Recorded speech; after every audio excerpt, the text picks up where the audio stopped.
kung paano sila namamanga sa bawat Pilipino natin, kung paano sila tanggapin dito sa Pilipinas. At tayo ay hospitable pa lang hindi. Pero meron akong isang kinamamanghang lugar, di ba? Kung saan yung Africa. Yung Africa, merong isa kasing meron isang kanta na nag-trending. Kung alam nyo to, kung napakinggan nyo to, um, thank, uh, thank you for sunshine, thank you for rain, thank you for joy, thank you for pain. Ay, pasok po. Yan po. Yeah. So, sino nakarinig na yan? Amen. Alam nyo ba nag-trending yun? Dahil partido pa yun So, isang challenge sa atin yun yung mga tao yun, halos walang Diyos yung mga tao na nandun.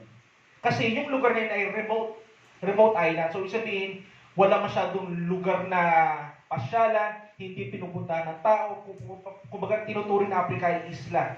Okay? Pero, tingnan mo, pero sa biyaya po ng Diyos, may mga misyonero na, may mga katulad natin na naibahagi yung salita ng Diyos. At sobrang tuwang-tuwa sila nung nakilala nila si Jesus Christ. At lalo nila na-appreciate yung pananampalataya na dala natin na in-share sa kanila. Kaya tinan mo, yung kanta nila sobrang appreciate na thank you for pain. So, ibig sabihin, kahit sobrang pagsubok at dumarating sa kanila, sila ay masaya pa rin. Okay? So, ngayon, jump na tayo dito. So, have you ever thanked God for this wonderful life and for this wonderful day? So, ikaw ba ay napagpasalamatan mo dahil sa ganda ng araw na ibinigay sa iyo at ganda ng buhay? Okay? So, pagkagising ko, I personally pray and thank God. Okay? So, maaari mo ba lingunin mo yung katabi mo, kaliwa, kung sino yung katabi mo? So, tingnan mo at tingnan mo maigi na yung itsura niya. Diba? So may kita mo, ang gandang nila lang. Diba? So, yun yung sinasabi ni Lord, sa aklat ng Genesis.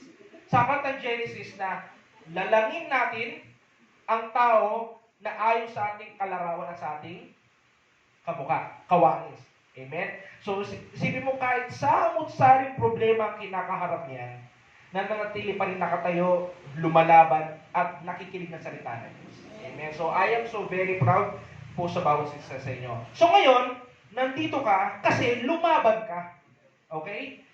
Dahil gusto mo may mangyari sa buhay mo, okay? Yung takbo ng buhay mo na gusto mong magbunga, gusto mong maging fruitful, at minsan pagpapala sa ibang tao. Okay? So meron tayong isang bagay na kailangan gawin. Where Jesus always remind us, where Jesus always challenge us, sa aklat ng John chapter 15 verse 7. Okay? So, sabi rito, kung mananatili kayo sa akin at nananatili sa inyo ang aking mga salita, hingin nyo ang anumang nais nyo at ibibigay yun sa inyo.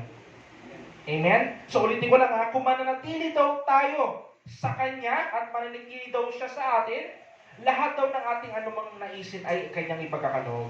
So, isa lang ibig sabihin na ito ipahiwatig. So, in order to remain in Jesus, we must be connected to Him. Okay? So, meron daw talaga dapat ay connection sa atin, ang Panginoon. At ganoon din tayo sa ating Panginoon. So, para daw tayong tangkay o branch na nakakapit sa puno. Okay? So, alam natin yan. So, sabi yan sa John chapter 15 verse 7. So, abide in me and let Him abide in us.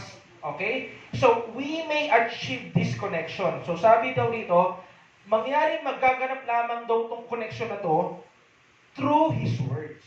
So, kailangan daw, hayaan daw natin yung salita ng Diyos ay siya'y pumasok din sa ating pagkatao, sa ating isipan, sa ating sarili. So, sa pamagitan ng pagbabasa ng salita ng Diyos. Okay? Nang sa ganon, pag meron tayong connection sa Diyos, malalaman natin, masusubaybayan natin, matatagpuan natin yung bawat galaw natin, may pag-iingat ka. Bawat kinikilos natin ay meron ng kaagapan na pag-iingat. Diba? Misa kasi padalos-dalos tayo. Amen? So ngayon, pakikasalamuhan natin sa tao at minsan pa yung pinaka-faith natin, maayos natin. Okay? So ngayon, at ang pinakauli, bilang katawan ni Kristo, our mission is to do His work on earth and bring forth the fruit of righteousness. So, dahil tayo ay kaisa ni Kristo, okay, at sumasa atin na si Kristo, ang tanging isipan natin ay kung ano yung pinapagawa sa ating, ating Panginoon. Naway ipagpapatuloy daw po natin. Okay? Yung pagbabahagi ng pag-ibig niya, kundi ang salita ng Diyos, na sa ganon, makita sa atin yung katwiran ng ating Panginoon. Magbunga sa atin, magliwanag sa atin. Hindi literal na nagniningning ka, pero makita out of our heart, di ba? Makita yung sa kinikilos sa atin, na nandito yung Panginoong Jesus sa pamamagitan ng kanyang salita. So, hashtag words of God, ipasok natin sa ating katawan. Amen? Okay, so dito na po tayo sa ating communion. So makibukas po tayo sa aklat ng chapter ng 1 Corinthians, chapter 16, verse 26 hanggang 27.